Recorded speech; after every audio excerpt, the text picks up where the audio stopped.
லூக்கா எழுதிய நற்செய்தி அதிகாரம் 15 இறை வசனங்கள் 1 முதல் 10 முடிய. வரி தண்டுவோர் பாவிகள் யாவரும் இயேசு சொல்வதை கேட்க அவரிடம் நெருங்கி வந்தனர். பரிசேயரும் மறைநூல் அறிஞரும், இவர் பாவிகளை வரவேற்று அவர்களோடு உணவருந்துகிறாரே என்று முணுமுணுத்தனர். அப்போது அவர் அவர்களுக்கு இந்த உவமையை சொன்னார்.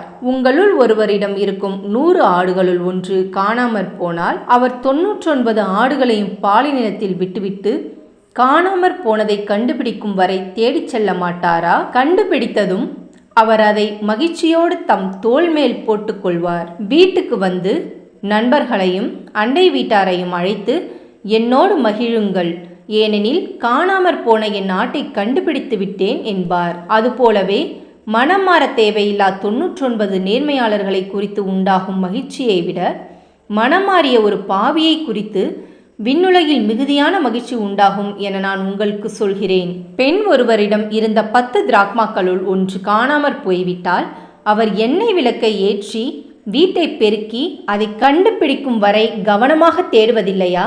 கண்டுபிடித்ததும் அவர் தோழியரையும் அண்டை வீட்டாரையும் அழைத்து, என்னோடு மகிழுங்கள், ஏனெனில் காணாமற் போன திராக்மாவை கண்டுபிடித்து விட்டேன் என்பார். அவ்வாறே மனம் மாறிய ஒரு பாவியை குறித்து கடவுளின் தூதரிடையே மகிழ்ச்சி உண்டாகும் என உங்களுக்கு சொல்கிறேன். இது கிறிஸ்துவின் நற்செய்தி. கிறிஸ்துவே உமக்கு புகழ்.